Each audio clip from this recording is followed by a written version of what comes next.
नमस्कार प्रिय भक्तों, आज हम आपको पूर्णिमा और अमावस्या दो बहनों की कथा सुनाने जा रहे हैं। आशा करते हैं कि आप लोगों को पसंद आएगी। वीडियो को अंत तक ज़रूर देखें और लाइक, शेयर और कमेंट करें। तो लीजिए शुरू करते हैं। पूर्णिमा और अमावस्या दो बहनों की कथा। एक राजा था, उसके 4 पुत्र थे, 2 बेटे और 2 बेटियां। एक बेटी का नाम पूर्णिमा था, जबकि दूसरी बेटी का नाम अमावस्या था। पूर्णिमा बेटी घर के सारे कामकाज में निपुण थी, भगवान की पूजा अर्चना किया करती थी और गौ माता की सेवा भी करती थी। लेकिन अमावस्या घर का कोई कामकाज नहीं करती थी। फिर भी राजा और रानी को अपने तीनों पुत्र पसंद थे, दोनों बेटे और अमावस्या। पूर्णिमा उनको बिल्कुल भी पसंद नहीं थी।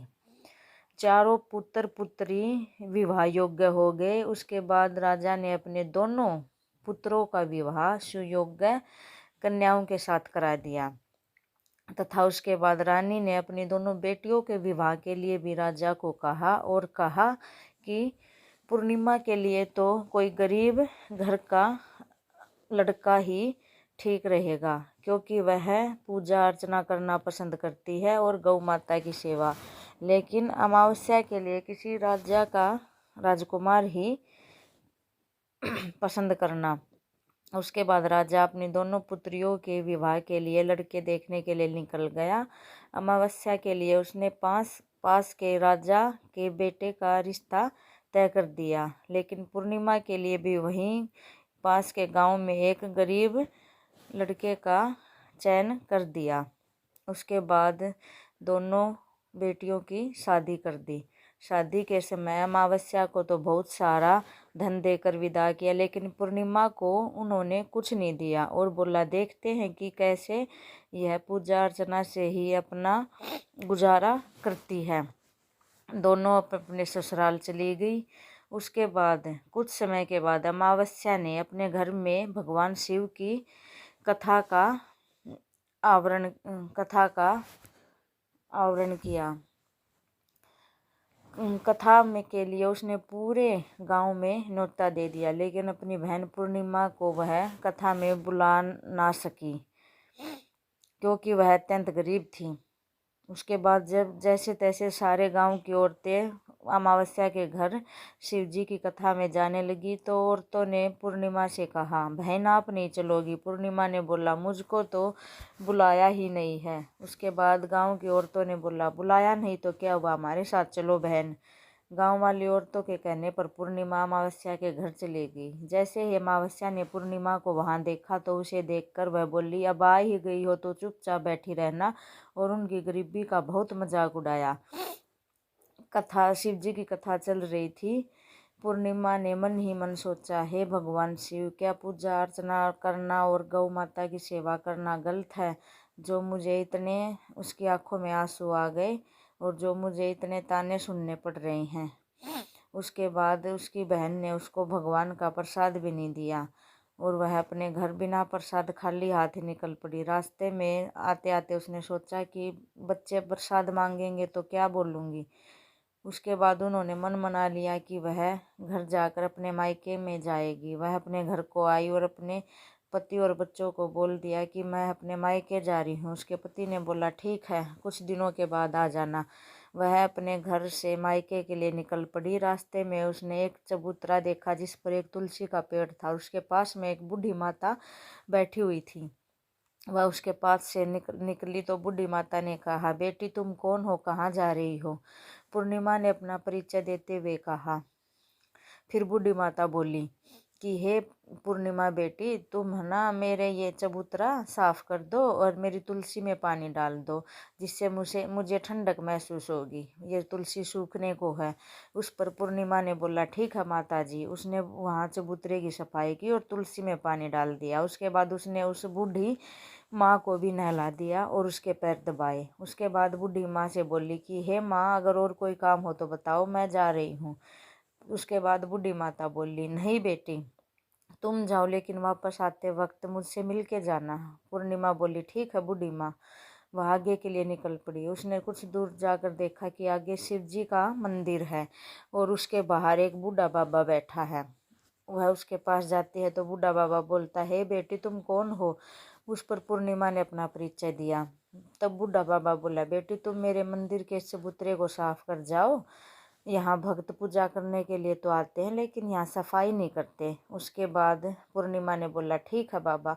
पूर्णिमा ने वहाँ साफ सफाई पूजा अर्चना की, बूढ़े बाबा को नहला दिया और उसके बाद बोली कि हे बाबा, अगर और कोई काम हो तो बताओ। बाबा ने बोला, नहीं बेटी और कोई काम नहीं है, वापस आते वक्त मुझसे मिलकर जाना। पूर्णिमा ने बोला, ठीक है बाबा। उसके बाद कुछ दूर चलने के बाद एक काली माता का मंदिर था। उसके बाहर चबूतरे पर भी एक बूढ़ी माता बैठी थी। बूढ़ी माता ने भी उससे यही कहा कि हे बेटी तुम मेरे मंदिर की साफ सफाई कर जाओ। उस पर पूर्णिमा बोली, ठीक है माता। पूर्णिमा ने वहाँ मंदिर की साफ सफाई की, माता का श्रृंगार किया और बूढ़ी माता को नहलाकर उसके पैर दबाए और बोली, माता और कोई काम हो तो बताओ। उस पर बूढ़ी माता बोली, नहीं बेटी, आते वक्त मुझसे मिलकर जाना। कुछ दूर चलने के बाद उसने फिर देखा आगे एक नदी है। नदी किनारे पर एक बूढ़ी माता बैठी है और वह उस बूढ़ी माता के पास जाती है। तैसे ही बूढ़ी माता ने उससे पूछा कि तुम कौन हो? उसने अपना परिचय दिया।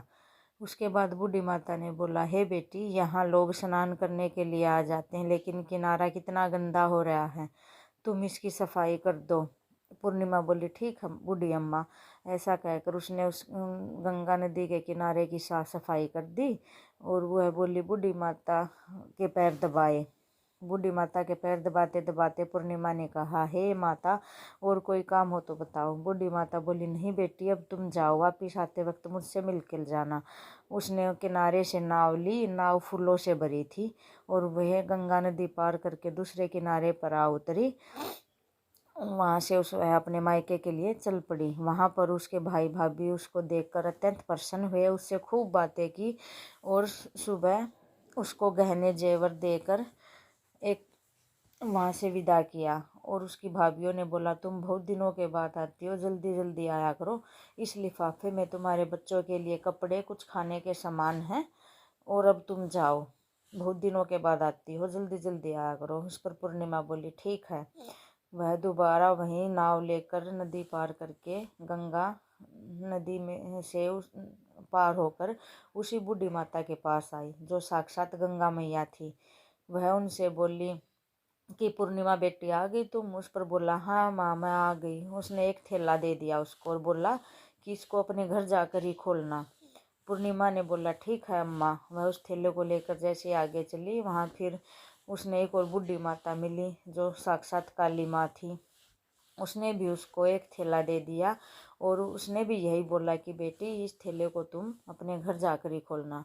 उसके बाद कुछ दूर चलने के बाद चबूतरे पर एक बूढ़े बाबा बैठे थे जो भगवान शिव थे। उसने भी पूर्णिमा को एक थैला दे दिया और उसने बोला कि इसको अपने घर जाकर ही खोलना। अब पूर्णिमा के पास 4 थैले हो चुके थे।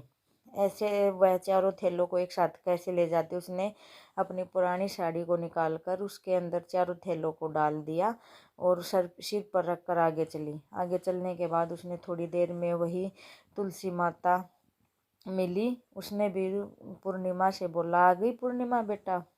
तो पूर्णिमा ने बोला, हाँ मैया माँ आ गई। उसने भी उसको एक थैला दे दिया और बोला, अपने घर जाकर ही खोलना। अब पूर्णिमा के पास 5 थैले थे। कुछ दूर चलने के बाद वह अपने घर पहुंच गई। घर जाकर उसने सबसे पहले अपने मायके वाला थैला खोला तो उसमें से बच्चों के लिए सुंदर सुंदर कपड़े, कुछ खाने का सामान और जेवर गहने निकले। उसके बाद उसने गंगा मैया वाला थैला खोला, उसके अंदर भी बहुत सारा सोना चांदी निकला। उसके बाद उसने काली माता का थैला खोला, उसके अंदर भी हीरे जवाहर मोती सब कुछ भरा पड़ा था। उसके बाद उसने भगवान शिव जी का थैला खोला, उसमें भी बहुत धन धान्य खुशियों का सामान था, बहुत सारी खुशियाँ थी उस थैले के अंदर। उसके बाद उसने बूढ़ी माता का तुलसी माता का थैला खोला, उसके अंदर बहुत सारा चावल दाल खाने पीने का सामान बहुत कुछ था। अब पूर्णिमा के घर में सब तरह की मौज थी, वे हंसी खुशी अपना जीवन व्यतीत करने लगे। कुछ दिनों के बाद पूर्णिमा ने सोचा कि क्यों न भगवान शिव की कथा का भगवान शिव की कथा कराई जाए। उसने मन में विश्वास कर भगवान शिव की कथा का आयोजन किया और वह घर घर जाकर शिव जी की कथा के लिए लोगों को निमंत्रण देने लगी। वह अपनी घर बहन अमावस्या के घर भी गई और उसको भी कथा के लिए बुलाया। जैसे ही उसकी बहन अमावस्या पूर्णिमा के घर कथा के लिए आती है तो वह उसके यहाँ ऐशो आराम देखकर किसी भी चीज़ की कमी न पाकर बहुत आश्चर्यचकित रह जाती है और वह अपनी बहन पूर्णिमा से इसका कारण पूछती है। तो पूर्णिमा ने बताया कि तुम्हारे बिना बुलाए मैं तुम्हारे घर शिव की कथा में चली गई, वहाँ तुमने मुझे प्रसाद भी नहीं दिया। फिर मैंने मन बना लिया कि मैं अपने मायके जाऊंगी और वहाँ उसके बीच जैसे तैसे ये घटना घटी। उसने सारी घटना उसको बता दी। उसके बाद अमावस्या कहती है कि बहन तू भी मुझको भगवान का प्रसाद मत देना और मैं फिर मायके जाऊंगी, मैं भी बहुत सारा धन लेकर आऊंगी। इस पर पूर्णिमा ने कहा क्यों नहीं बहन, ये भगवान का प्रसाद है, मैं तो तुमको अवश्य दूंगी। इसके बाद अमावस्या उनसे प्रसाद लिए बगैर ही अपने घर आ जाती है और अपने पति और बच्चों को कहकर अपने मायके के लिए रवाना हो जाती है। उसको भी रास्ते में उसी प्रकार बूढ़ी माता मिली। उसने बोला बहन तुम बेटी तुम कौन हो? उसने कहा मैं अमावस्या हूँ।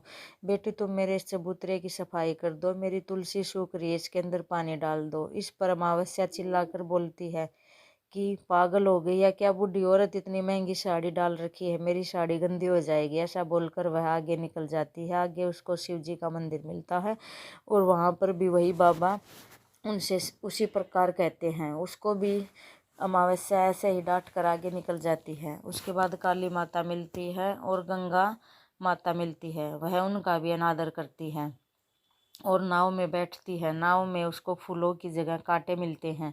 नाव पार करके वह अपने मायके में चली जाती है। वहाँ उसको भाई भाभी उसको देखकर प्रसन्न नहीं होते। वो कहते हैं कि आ गई, घर का काम काज कुछ करती नहीं, पूर्णिमा तो हमारे घर का सब काम करती है, काम की न काज की, 2.5 मन अनाज की। सब ने रात्रि का खाना बनाया और खाकर सो गई। उसके बाद सुबह जब वह घर के लिए रवाना होती है तो बोलती है कि भाभीओ मैं जा रही हूँ। उसकी भाभी कहती ठीक है जाओ। उसने बोला कि आपने पूर्णिमा को तो एक थैला दिया था, मुझको कुछ नहीं देंगी? इस पर उसकी भाभीओं ने बोला जाओ तुम्हारा थैला तुम्हारे घर ही पहुँच जाएगा। उसके बाद वो नाव पार करके गंगा नदी पार कर लेती है और वहाँ पर गंगा मैया बैठी है। उसको बोलती है कि हे गंगा मैया मैं जा रही हूँ। तो उस पर बोला जाओ। उसने बोला कि आपने पूर्णिमा को तो एक थैला दिया था, मुझको नहीं दोगी? इस पर गंगा मैया ने कहा जाओ तुम्हारा थैला तुम्हारे घर ही पहुँच जाएगा। ऐसे ही आगे उसने फिर वही बूढ़ी माता मिलती है, काली माता। वो बोलती है कि जाओ तुम्हारा थैला तुम्हारे घर पहुंच जाएगा। ऐसे ऐसे ऐसे होते हुए पांचों ने उनको ऐसा ही जवाब दिया। जैसे ही वो अपने घर पहुंची उसको अपने आंगन में 5 थैले पड़े मिले। उसने जैसे घर के अंदर प्रवेश किया और थैलों को खोल कर देखा तो उनमें किसी में मिट्टी, किसी में कंकड़, किसी में पत्थर यही भरे पड़े थे। यह सब देखकर वह अपनी बहन पूर्णिमा के पास आती है और बोलती है कि बहन तुमको तो सब कुछ मिल गया लेकिन मेरा सब कुछ खो गया है, मुझे तो कंकड़ पत्थर मिले हैं, तुम मुझे इसका उपाय बताओ। पूर्णिमा ने बोला देख बहन मैं पूजा पाठ करती हूँ और मेरे पास 3 सूत्र हैं। इन सूत्रों का मैंने जीवन भर पालन किया है।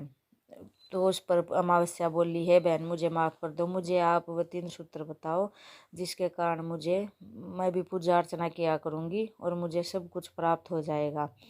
तो इस पर बोली कि बहन 3 सूत्रों में पहला सूत्र है दया, तुम दया मांगना।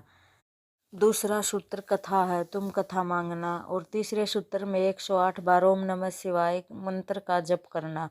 ऐसा सुनकर अमावस्या बोली ठीक है बहन। वह अपने घर जाती है और पूजा पाठ अर्चना शुरू कर देती है और पूजा पाठ अर्चना शुरू करके भगवान शिव से माफ़ी मांग लेती है और वह गौ माता की सेवा भी करती है।